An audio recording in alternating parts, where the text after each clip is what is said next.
अस्सलाम वालेकुम dear student. आज हम दोबारा शुरू कर रहे हैं examining children books for sexism and racism. और इसको शुरू करने से पहले हम दोबारा अपने रेफरेंस को रिवाइज कर लेते हैं, जो कि हमने ये तमाम रेफरेंसेस उठाए हैं council on interracial books for children and project SEE से, और ये US बेस्ड रेफरेंसेस हैं। इनको हम इसलिए पढ़ रहे हैं क्योंकि हर सोसाइटी मल्टी एथनिक सोसाइटी है, मल्टी रिलीजियस सोसाइटी है, और चिल्ड्रन लिटरेचर या किताबें या आपकी नज़में, गज़लें, फ़िल्में, ड्रामे अब किसी भी मुल्क की बाउंड्री के अंदर जो है वो बंद नहीं है। आप अपने ही मुल्क में बैठ के दुनिया के मुख्तलिफ ममालिक की किताबें भी पढ़ सकते हैं, फ़िल्में भी देख रहे हैं, गाने भी देख रहे हैं, और आप एक ग्लोबल एक्सपोजर ले रहे हैं ऑलरेडी। इस ग्लोबल एक्सपोजर को देखते हुए जो इसके ऊपर क्रिटिकल लिटरेचर है वो हमें मदद करता है कि हम अपने लिटरेचर को भी देखें। अब हमारे पास जो इंपॉर्टेंट पॉइंट आ रहा है जिसे हम डिस्कस करेंगे, क्रिटिकल पॉइंट किताब को देखने के लिए, वो ये है असेस द रिलेशनशिप। किताब के अंदर जो किरदार हैं उन किरदारों के दरमियान किस किस्म का रिलेशनशिप है।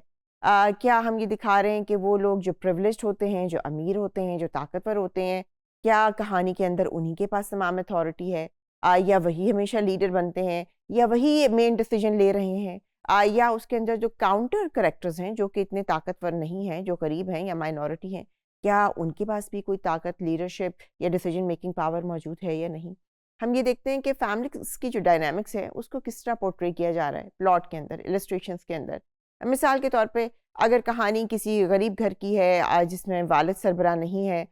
या वो एक सिंगल फैमिली है, तो उसमें क्या यही दिखाया जा रहा है कि तमाम का तमाम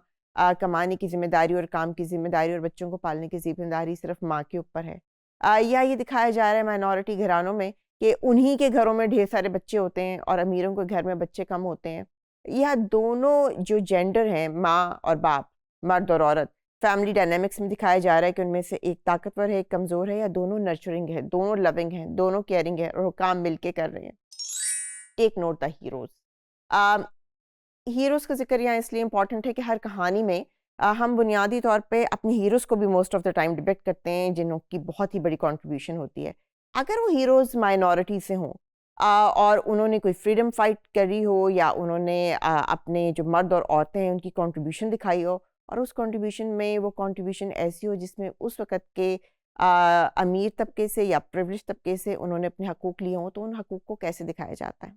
उनके हीरोज़ को कैसे डिपिक्ट किया जाता है, क्या उनके हीरोज़ को उसी तरीके से अप्रिशिएट किया जाता है, रिस्पेक्ट दी जाती है जैसे आप पावरफुल क्लास के हीरोज़ को रिस्पेक्ट देते हैं, या आप उन्हें एक्नॉलेज करते हैं या नहीं करते, या बुनियादी तौर पे वो जो हीरो जिस हीरोइज्म या एक्शन को कर रहा है वो एक्शन सर्व किसको कर रहा है, उसके अपने ग्रुप को कर रहा है, या प्रिविलेज क्लास के ग्रुप में एक्सेप्टेबल हो जाने की वजह से उसकी रिस्पेक्ट हो रही है। हम एक और चीज़ एग्जामिन करते हैं, इम्पैक्ट देखते हैं बच्चों की सेल्फ परसेप्शन के ऊपर कि वो क्या है, वो हमें कैसे पता चलेगा।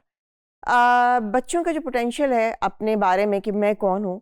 उसे किस तरीके से किन रूल्स के तहत कहानी में दिखाया जा रहा है, कितना एक्सपोजर दिया जा रहा है बच्चों को, कि अगर कोई बच्चा गरीब है तो उसके कपड़े कैसे होंगी, उसकी शक्ल सूरत कैसी होगी, वो गोरे रंग का होगा या सांवले रंग का होगा, उसका हेयर स्टाइल कैसा होगा, उसने कपड़े कैसे पहने होंगे, वो खौफजदा होगा,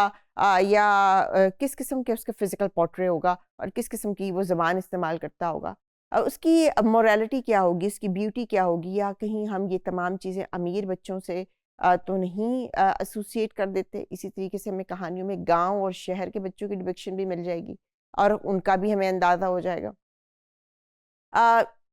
सोचने की बात यह है कि जब गरीब या अमीर बच्चे इन कहानियों को पढ़ेंगे तो उनके जहन में क्या इमेज बैठेगा कि हम कौन हैं, the image of a self, और वो जो हम जैसे नहीं है वो कौन है।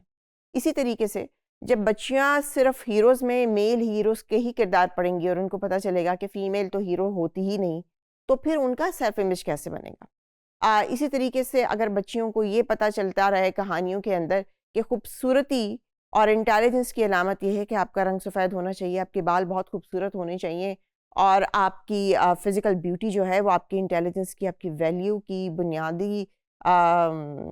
फाउंडेशन है,